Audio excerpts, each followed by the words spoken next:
We're going to go to Rodney Orr, and we're going to break it down in a couple of minutes with him, TiderInsider.com. Rodney, I hope you're having an awesome day, man. Welcome into the game in T-Town. Well, how about you? I'm having a great day. Great day, man. I hope you are. And Alabama getting another big commitment. Tell us more. Yeah, Ian Jackson out of Prattville, a four-star linebacker, outstanding prospect in my opinion. A guy that I really think, in a way, even though he is rated a four-star, Ryan, I think he's kind of maybe undervalued a little bit if you just think about the publicity on the internet and how he's kind of viewed, but by some.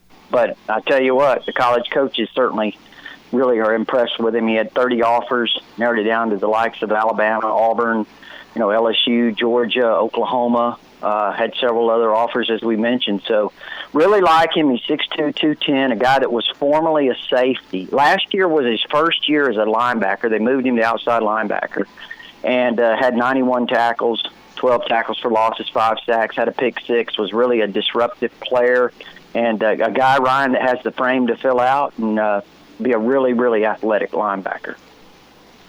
So Alabama's picking up a little momentum here. A couple of weeks ago, getting, a couple of players, now adding another to the list. It seems like they've adjusted this way of handling, this pandemic and the different changes around recruiting. Yeah, we talked about that, Ryan, for several weeks, and you asked me if there was some concern over the fact that they had a limited number of commitments in terms of comparing to other schools or some other schools. And, I thought then that, really this approach was probably a sound approach by Alabama. It wasn't something that they couldn't get guys commit as much as it was, kind of the circumstances that they were in, and taking things slowly in terms of the commitment. So, I feel really good about where they are in that regard because, Ryan, even though they only have 6 commitments, the guys they have committed are all really highly regarded players, but also I think they're in really outstanding position with some other big-name players that will eventually make their decisions at some point, and I think Alabama's in great shape. And I think about this, too. The circumstances of this dead period now extended, which we talked about that repeatedly, that we felt like it would be extended for a while. Now it goes all the way through July 31st. And Ryan, what that means is all these guys, most of them have not taken visits since February, maybe early March. So what's going to happen when this thing eventually opens up? You've got a lot of guys committed that have not experienced the recruiting process. They're going to want to take visits. So if you're committed, if you've got guys committed, 15, 20 guys committed, you're going to have a lot of babysitting to do in that fall recruiting period. So I'm not sure that this approach that Nick Saban's taking things slowly, is so bad after all.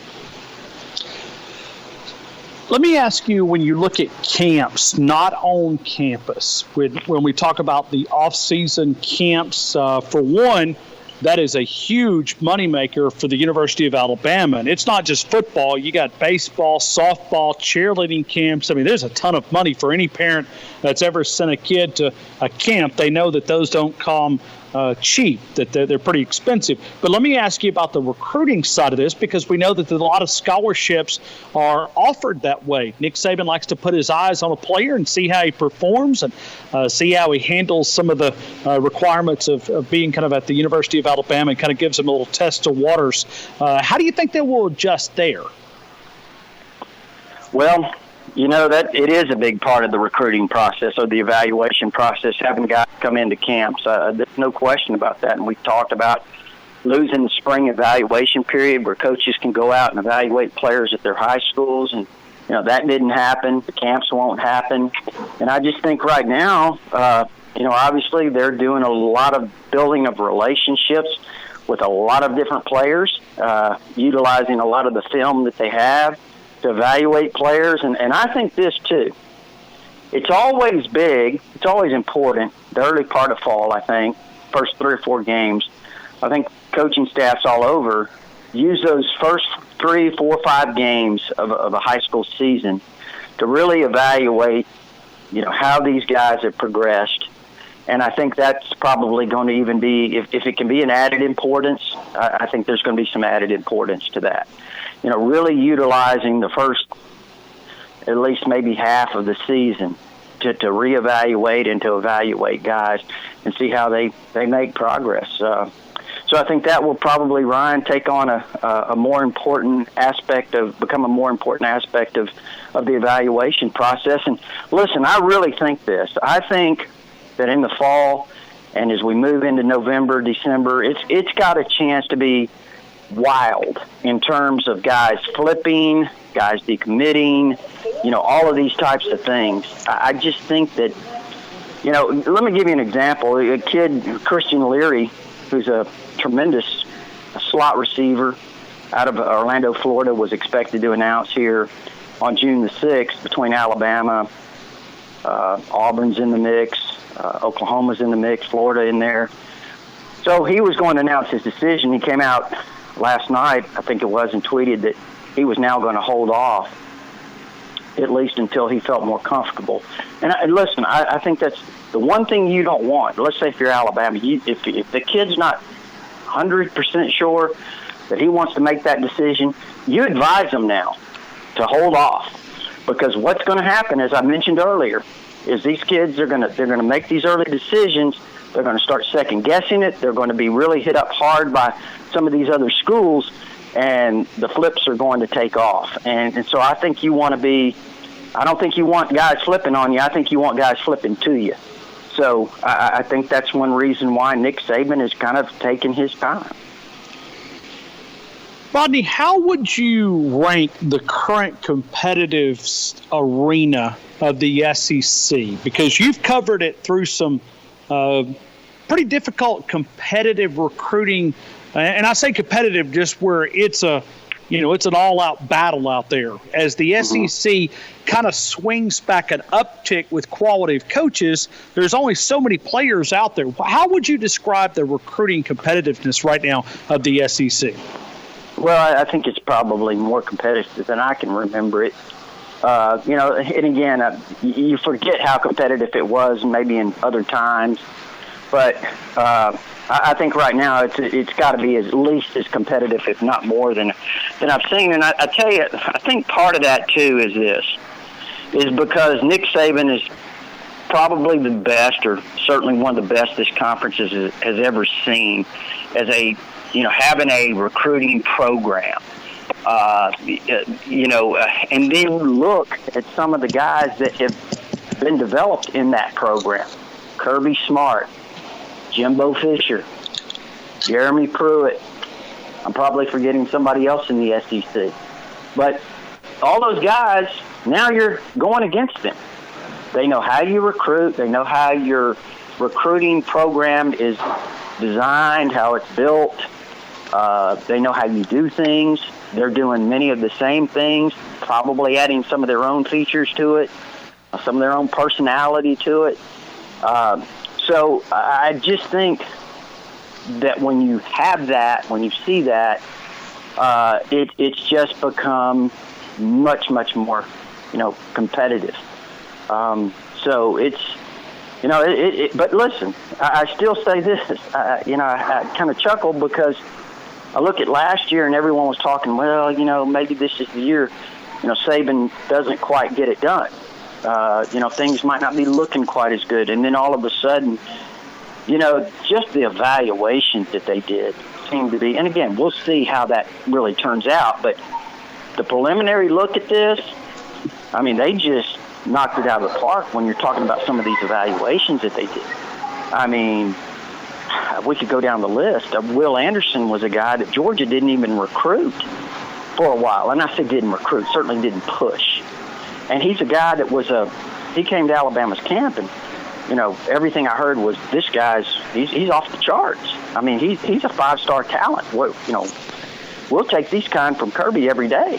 If he doesn't want him, we'll take him every day. And you saw he ended up the number 5 player in the country.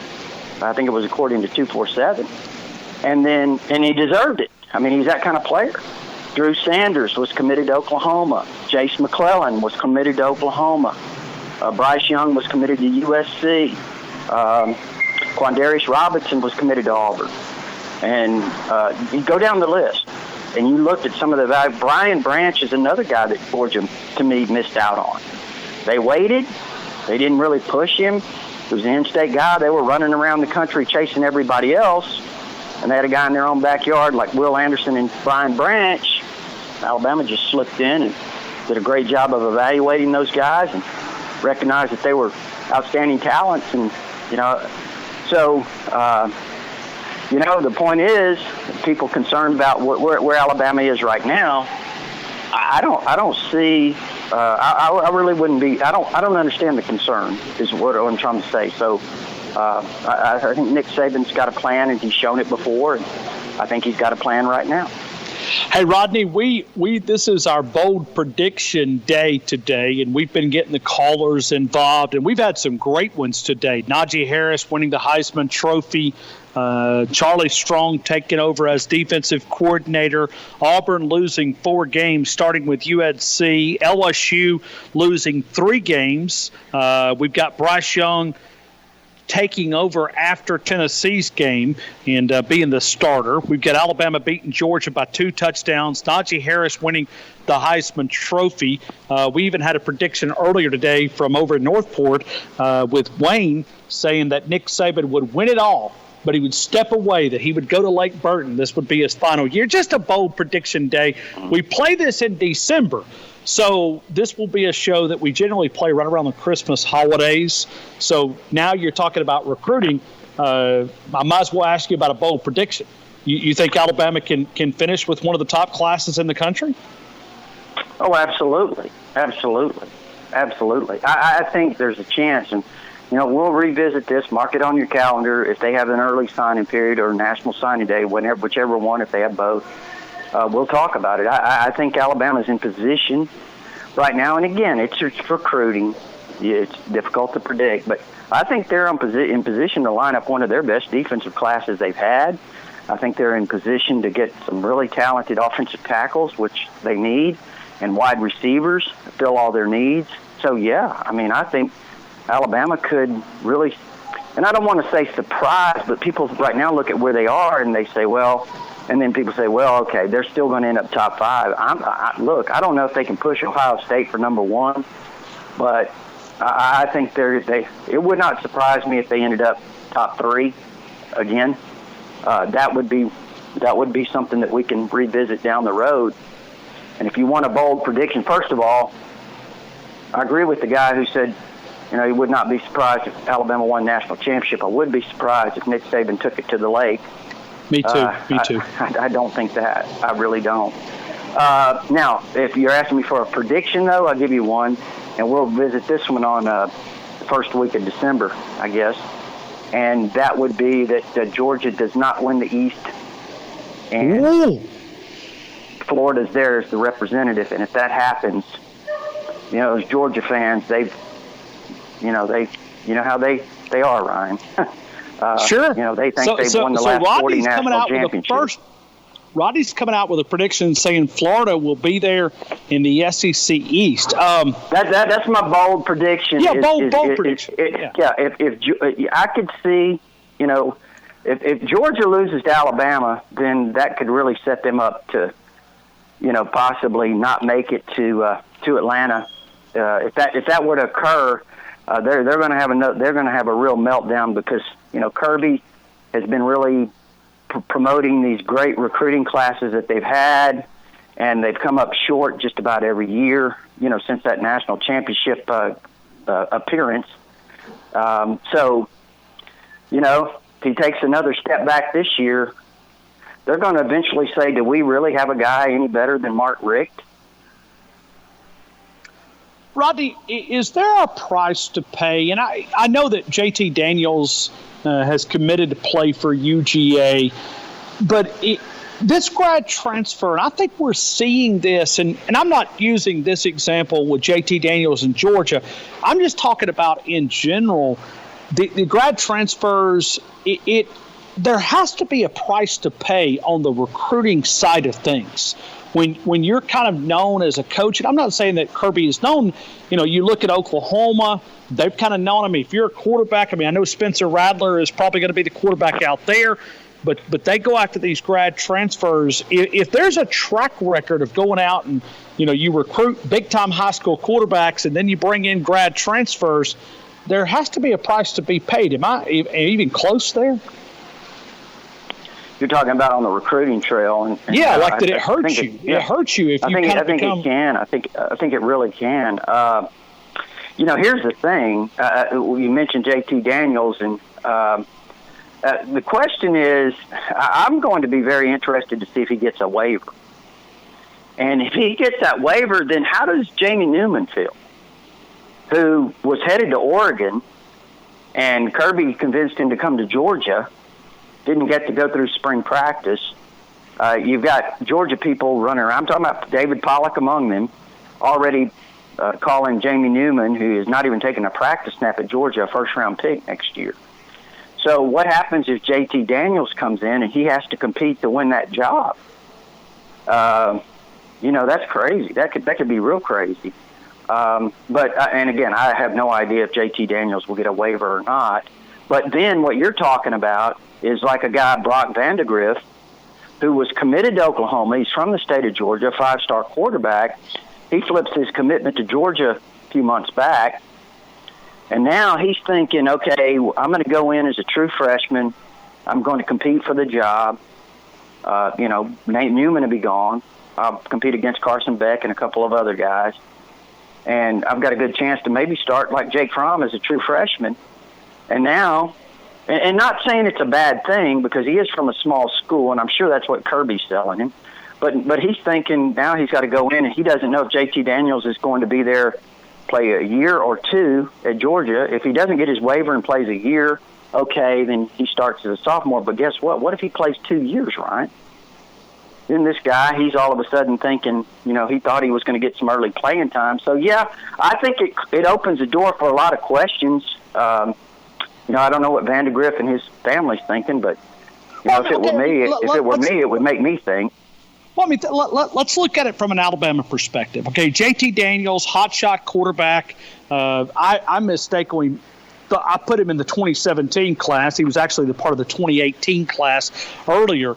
But so let's say Alabama says, okay, hey, you know what? We've got a great relationship. Sark knows him, understands. He said, maybe he brings him in. You got Bryce Young, highly profiled guy.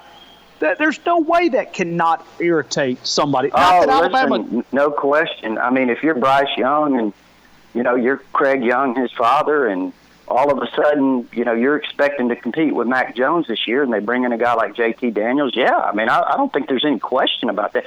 In fact, I think, based on some people I've talked to close to the Oklahoma program, they thought Oklahoma felt like one reason Bryce Young did not seriously consider them more was because of Lincoln Riley's track record for bringing in grad transfer quarterbacks or transfer quarterbacks.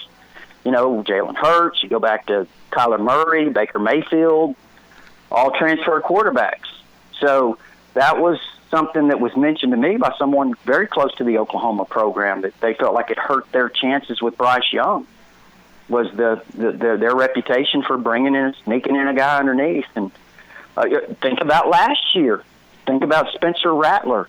He was a 5-star quarterback, committed to Oklahoma, could have had a chance to come in and compete and play right away with the departure of Kyler Murray, and all of a sudden, Lincoln Riley goes and gets Jalen Hurts.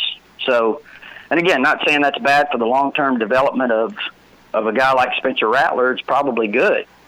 But at the same time, that's not the way you're really looking at it. I don't think if you're a quarterback and because first of all, what if you do it again? I mean, what if he goes out and gets him another high-profile guy with a lot of experience?